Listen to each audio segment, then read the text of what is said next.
guys, welcome back to the Disciplined Life Podcast, the place where we talk all about power differential relationships and domestic discipline. I'm Arya, and this is my husband, Coda. Hello, everyone.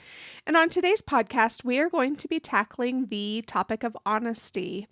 But before we get into today's topic, if you are listening to us on YouTube, we really like a big thumbs up on the video. And go ahead and subscribe if you are not already. And when you subscribe, click the notification bell to be notified when we upload new content. If you would like early access to the podcast as well as bonus content, you can join us on Patreon. The link to that is down in the description box. Wow. And that was a lot. Great job. Did good. I should say, we want to say thank you to everyone who has subscribed on YouTube and all of our Patreon listeners. I know we do that normally toward the end of the podcast, but I wanted to kind of do that up front. So anyway, getting into today's topic. We are continuing our talk on the pillars of what makes a successful relationship dynamic. And so we've kind of tackled the big ones, and today's a big one too, but we've tackled trust and communication and consistency. And last week when we were talking about consistency, we mentioned that consistency falls on the dominant partner, the man in the relationship. That's kind of, not that the wife doesn't need to be consistent in her role, but the burden of responsibility falls more onto the man. Yeah. Well, on today's topic of honesty, I would say that the opposite is true. Not that the husband should not be honest with his wife, but the burden of responsibility within the relationship to be honest falls more onto the wife. Mm-hmm. Right. Do you have any initial thoughts on honesty? Well, I thought you were going to make a joke when you were talking about consistency last time and saying, oh, yes, we talked about how my husband needs to be more consistent. I mean, if you haven't listened to that episode, please do. It's a really fun conversation. It is. It was a fun conversation.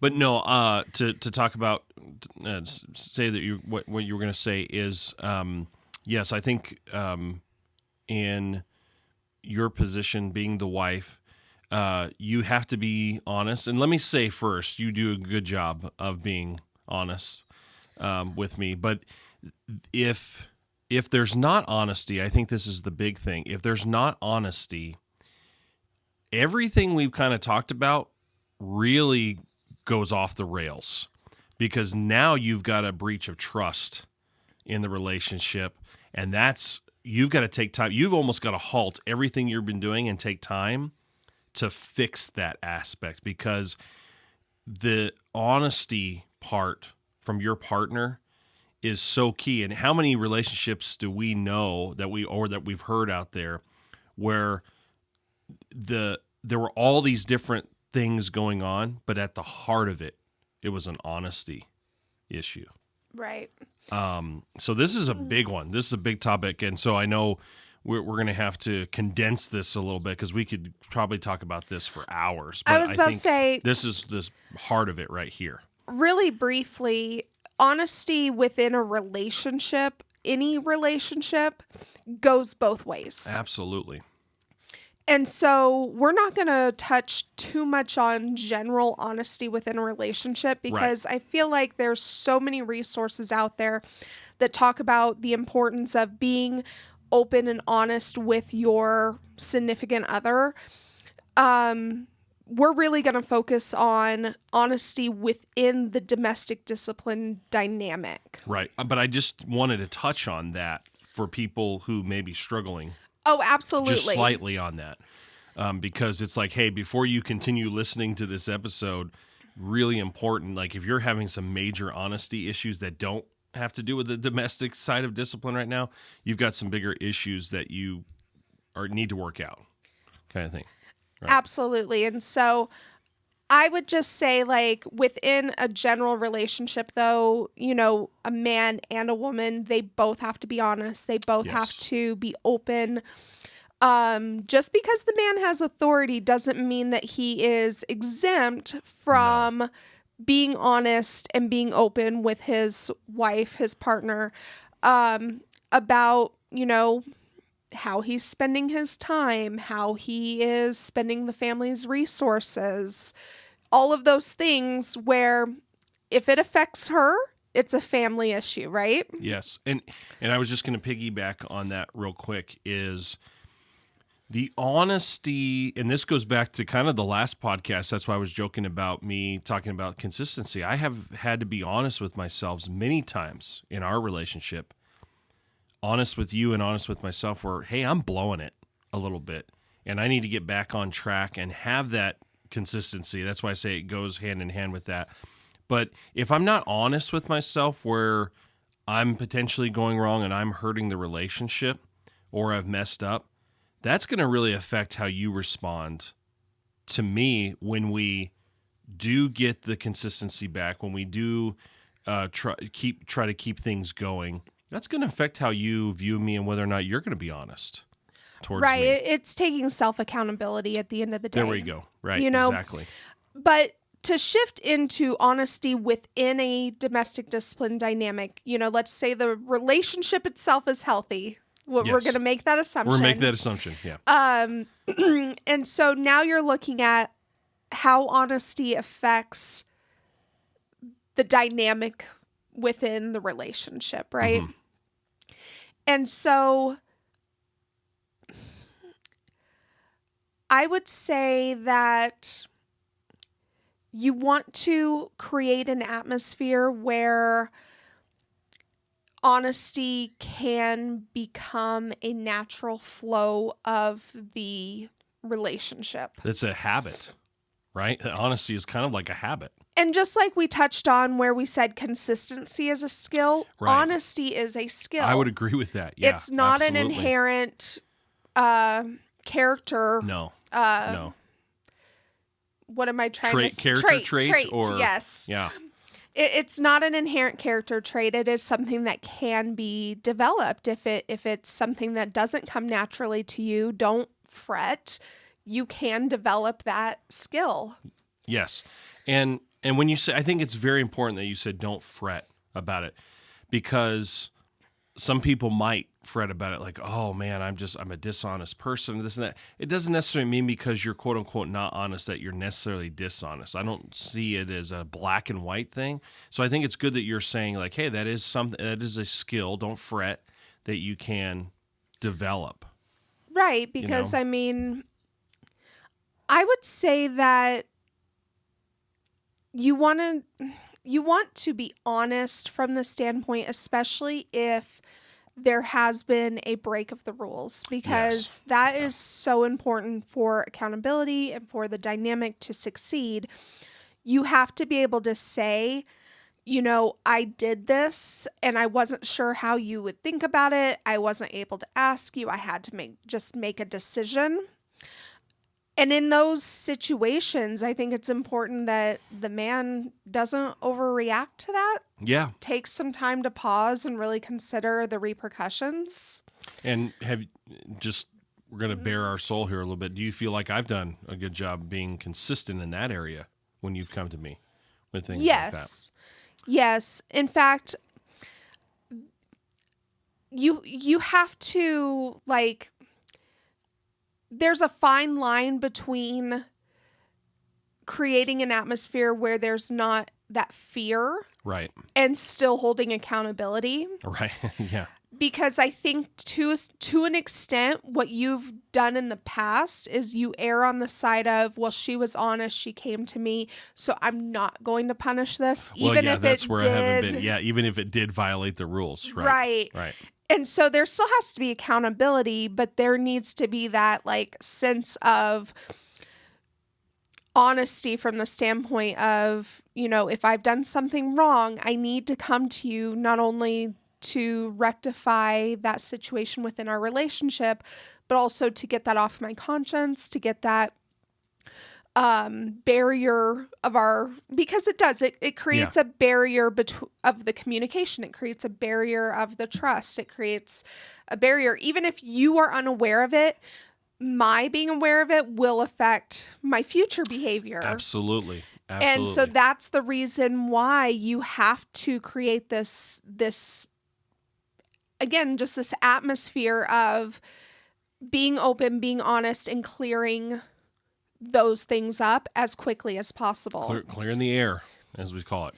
And it could be as simple as, we've talked about this, so I know it's not a big deal in our relationship, but I am responsible to maintain the household budget, the lifestyle budgeting. Because I'm terrible at that.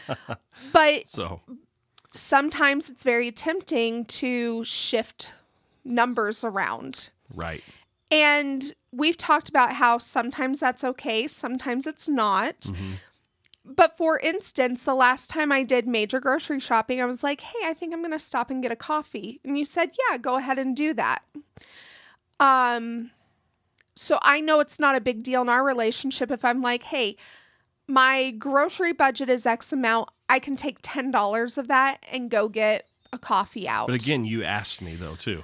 I did, but did. even if I wasn't in the position to be able to ask you, I True. know that that's not necessarily a big deal as long Right. as we don't actually need that in order to make the grocery budget. I can shift that number a little Yeah. bit.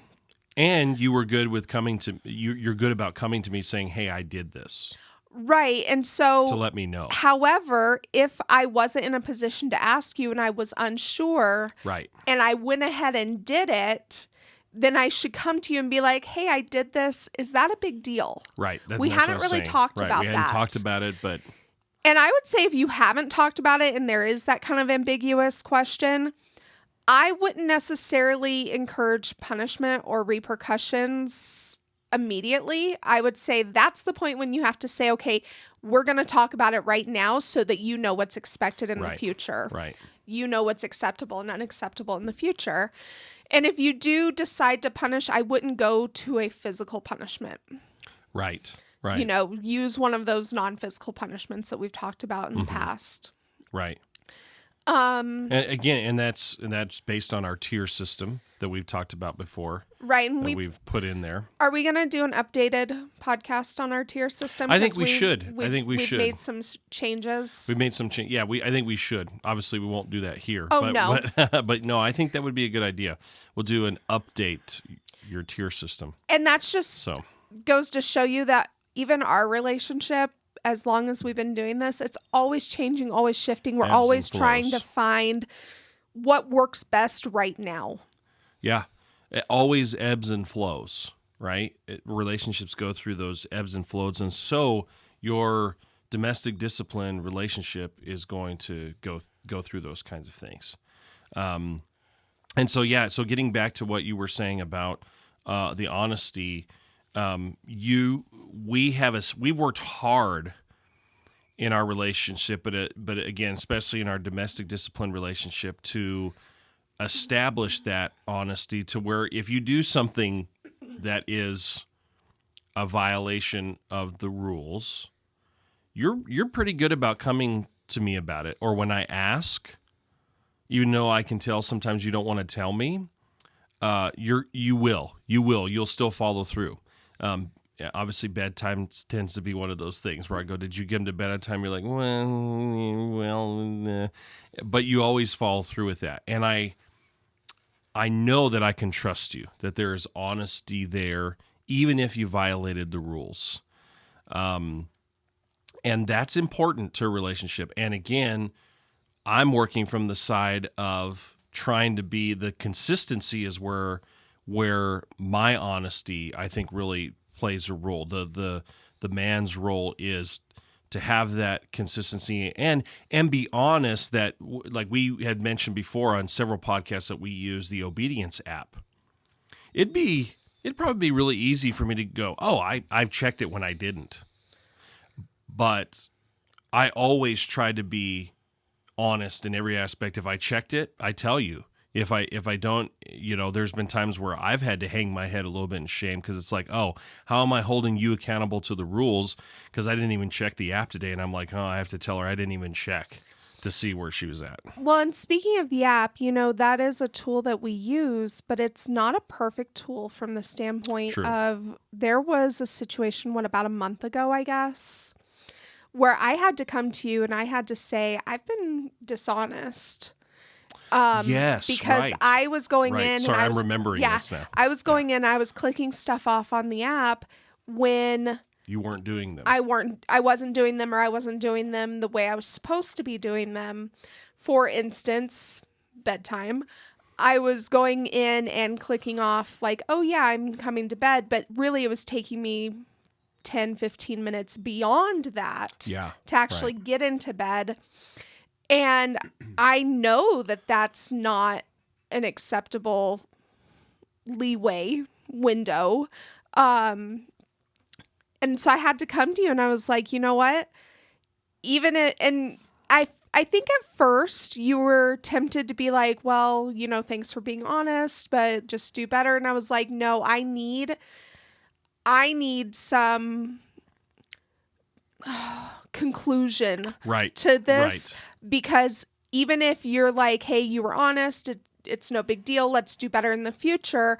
And I think you were tempted to not punish me over that. I was very tempted to not, but I followed through. You did, because I was like, even if you don't think this is a big deal, it's more of the attitude that I thought that I could do that and get away with it, and that I thought that I could make that decision without including you. Right.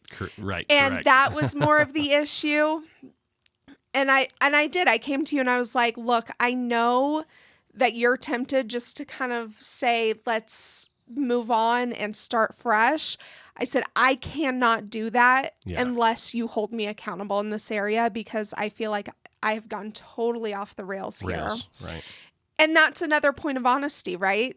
That communication to say, hey, I know what your line of thinking is here, and I understand that, but here's where I'm at. Exactly.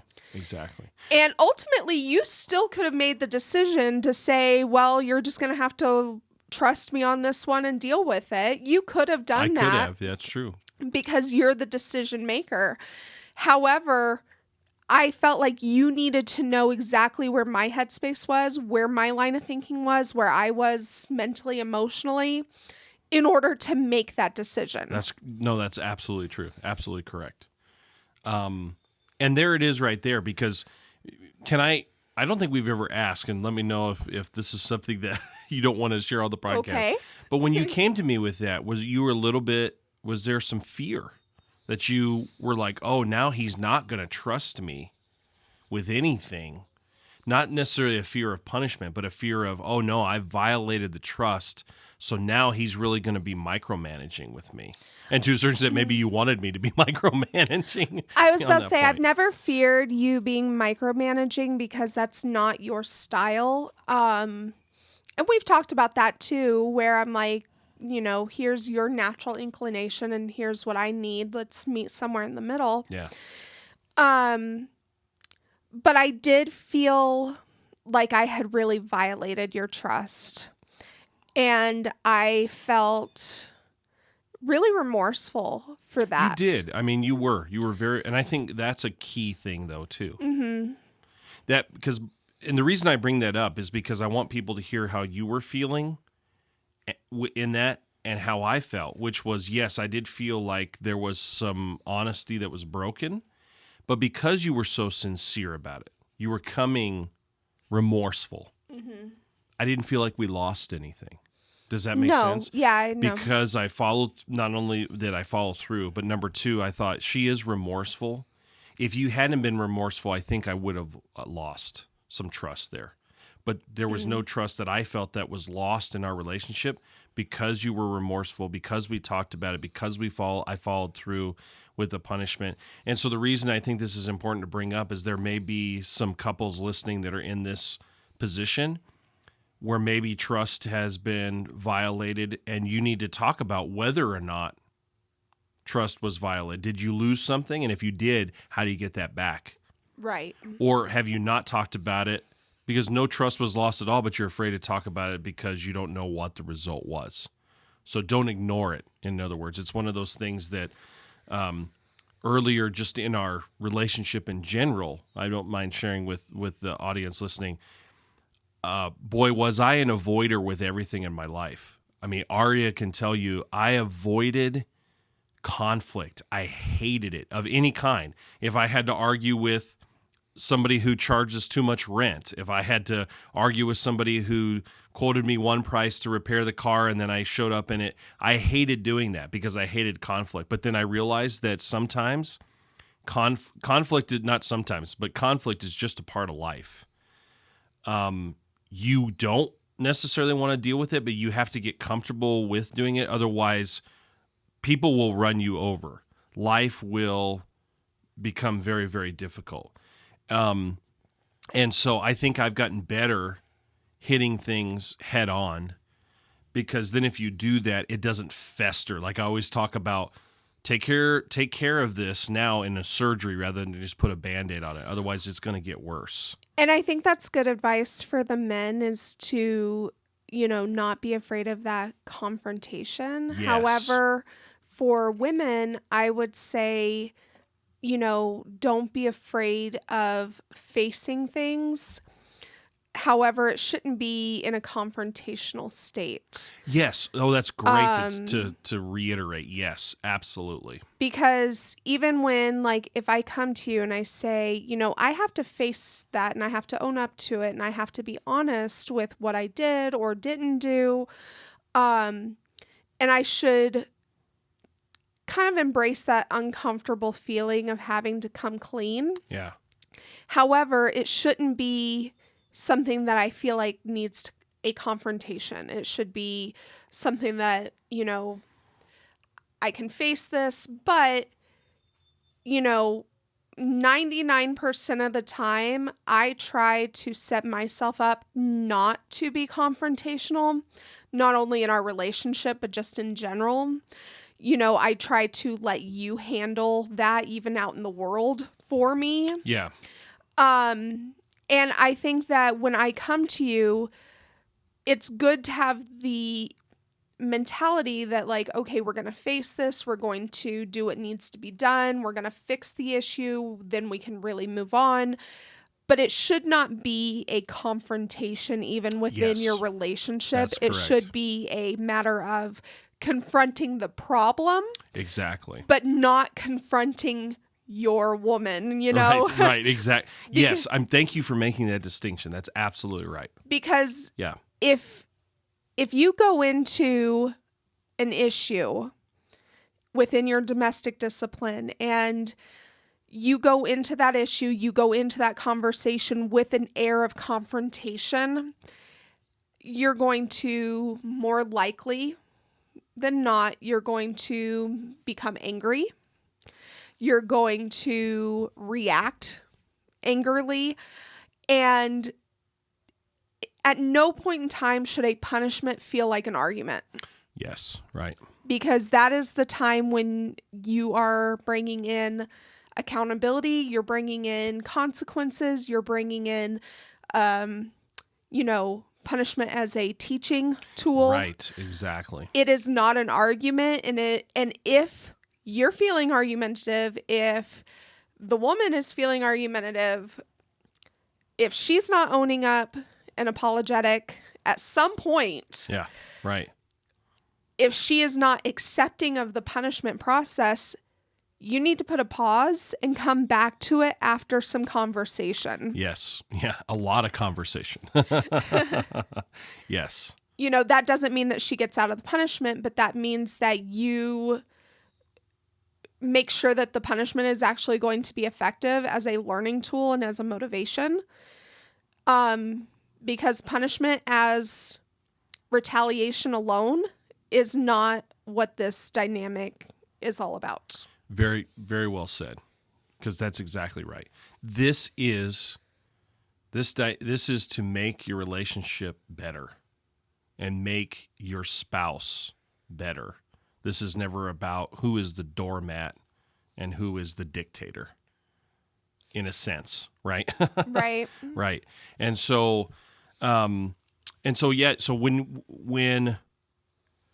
when you're the wife in the relationship, I want to re-emphasize everything we've been talking about here. Very, very important to be upfront and honest when you've blown it. Just like, and this is a very similar illustration, but I don't want it to sound like it's exactly like when your kids blow it, right? To a certain extent, it is a little bit. And our kids, we know when they're being dishonest. We know them when they've blown it. But you want them to really, they're afraid to come clean, but you'd like them just to come clean and say, so you can deal with it. But they don't want to be punished, right? So keep that example in mind when you're doing that and you've blown it. Go to your husband, say, I messed up, because it's better to just take that punishment, get that over with, than to have that issue of, wait, is she being honest? Did she not? Did she, that's never good for what we're talking about.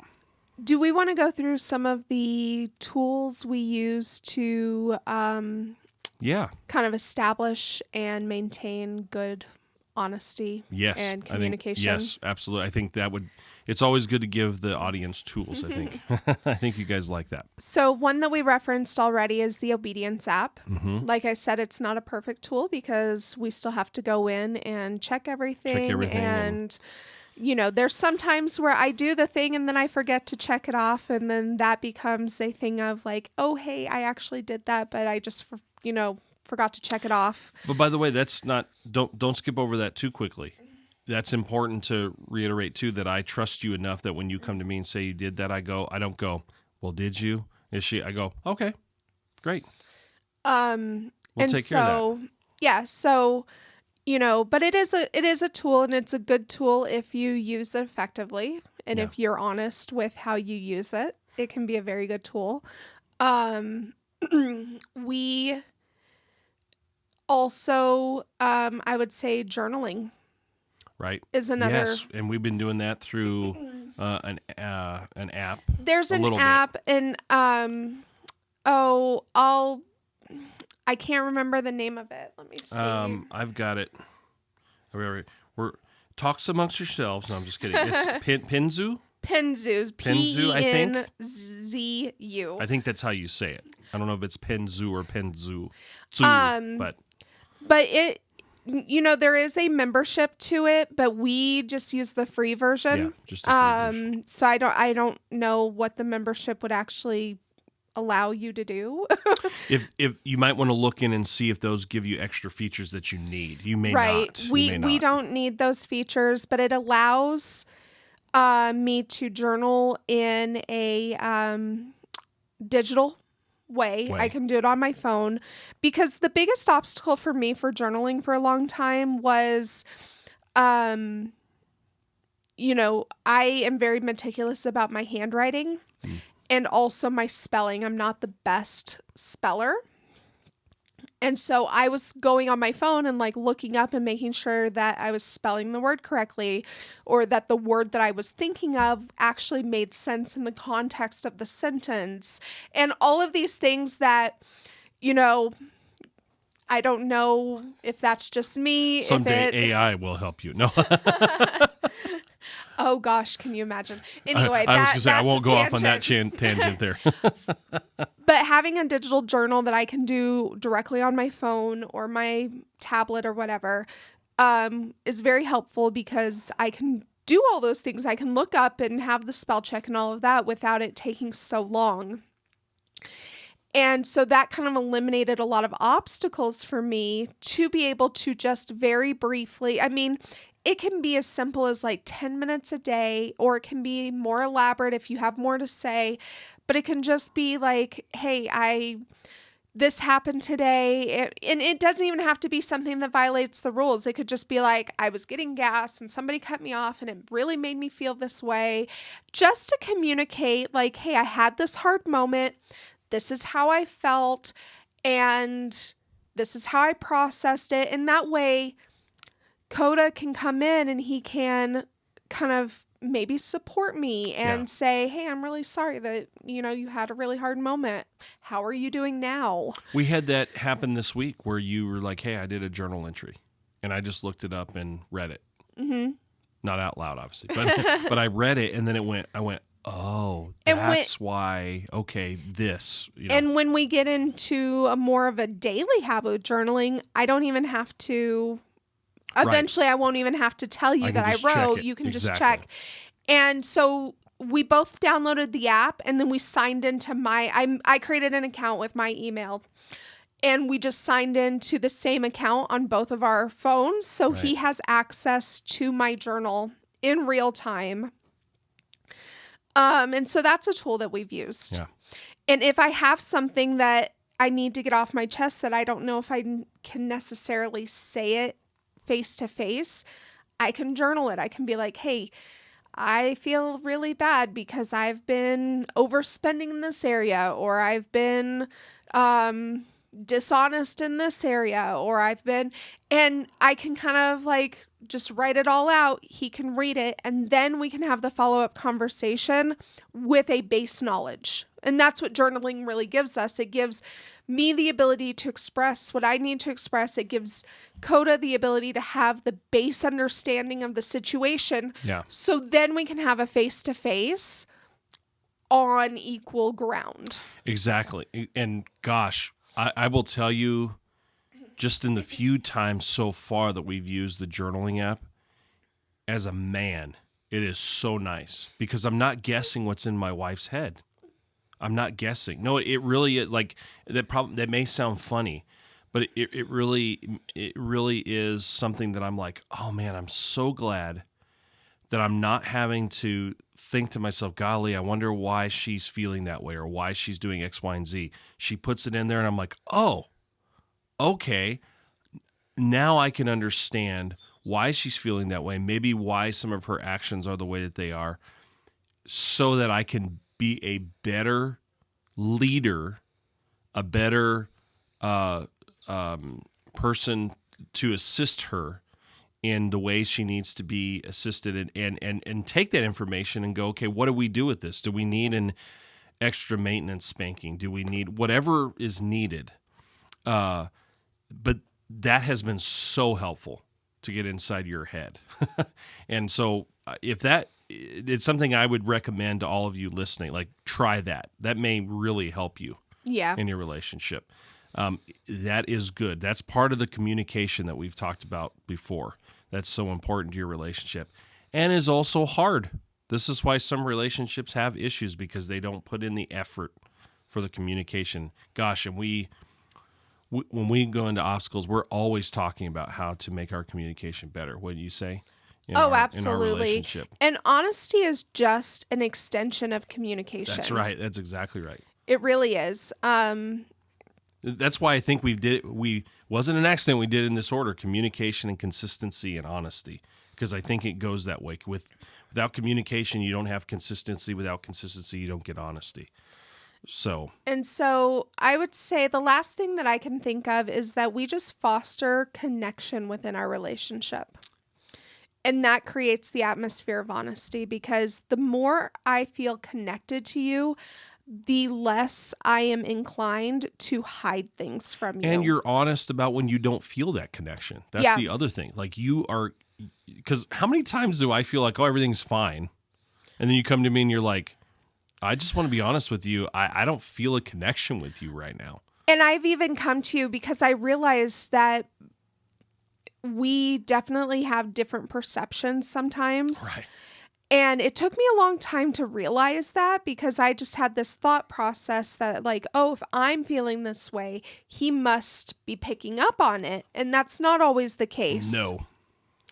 And so I'm a typical guy from that standpoint. There's some things that just go right over my head. I don't mean to, but it just is. I've even come to you and I'm like, you think everything's okay right now, don't you? And I'm like, yeah. And then I've had to be like, well, I'm not okay. And here's why. And the reason is because when I say I'm a typical guy from that standpoint, if I'm like, hey, we've met all our maintenance banking, she's checked everything off, everything seems to be fine in the house, she's had dinner on time, the laundry's getting done, all this stuff. I'm going, everything's fine.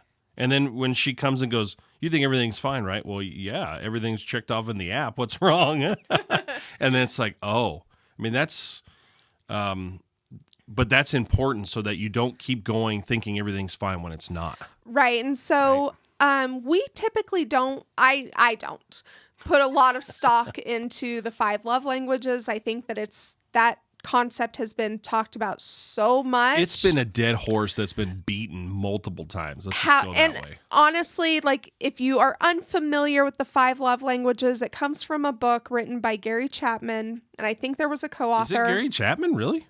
I think so. I need to fact check. Look that up while I'm talking. Oh, yeah, okay. Because I want to fact check myself. I believe so, but I just could didn't be know. I could be totally wrong. Okay. But it's based off of a book. And there's been multiple versions of this book written. One specific. You're right. It is Gary Chapman. Holy cow. I had no idea. And so, there's one specifically for romantic relationships. And then there's another version of the book for workplaces. And then there's another version of the book for your kids. It's kind of like those, the case for Easter books. You know what I'm talking about? Oh, yeah.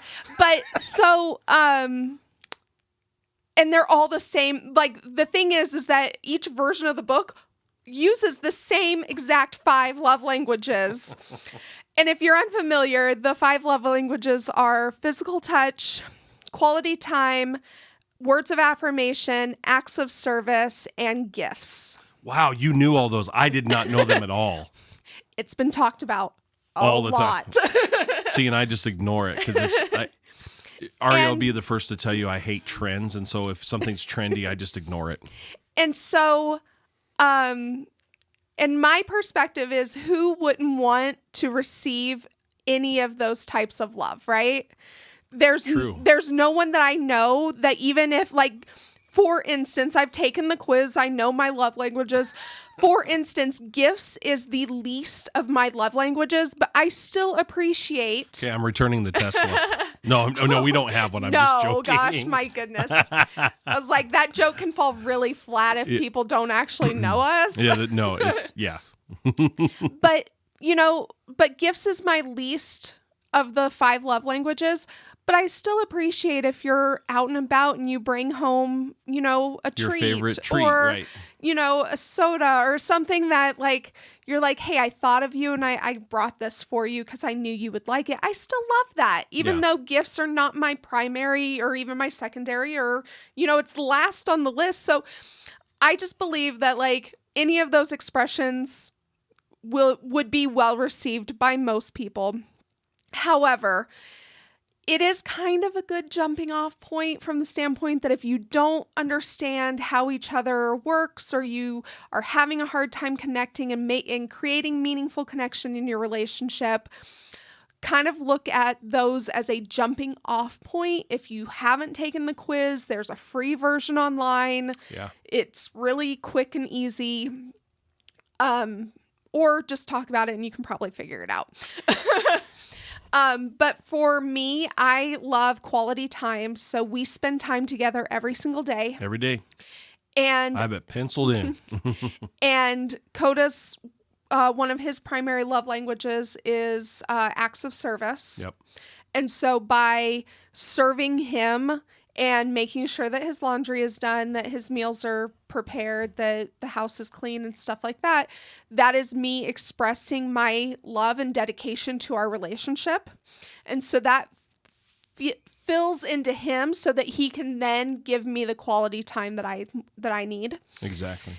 And also, I really like physical touch. So that means cuddling and just hugging and being physically around each other. And so all of those things create this connection to each other to the point where I feel so interconnected to Coda that violating honesty and trust and communication in our relationship is not a violation against him. It's a violation against myself. Boom. There you go. You just hit the nail on the head. Because I'm harming myself and I am harming my relationship by harming him. That's right. And so by creating that really interconnected, deep soul connection, you're creating an environment where being dishonest, being deceitful, hiding things almost cannot exist. Yes, right. You said it perfectly. I don't think I need to add anything other than, as you said, a good jumping off point is this. However, Don't get so caught up in thinking that you're within these boxes and you can only ever live within these boxes. right. Don't, if you find out what your spouse's affirmations are, don't feel like, so for example, she mentioned mine's my things are acts of service and words of affirmation. So I love to hear people pat me on the back and say, "Hey, you did a great job. Hey, you're good. Hey, you're good at what you do, or you're a good husband," things like that I like to hear from her. But just because those are my two primary doesn't mean that sometimes I don't like physical touch. Just like she was saying, just because she's not mainly a gifts person doesn't mean that she doesn't every once in a while like gifts. So don't get so caught up in Gary Chapman said this was the way it is in this book, so by golly, that's the way it is. No, that's a set of tools that you can use to help your relationship get better. And as she said, Arya said, use it as a springboard.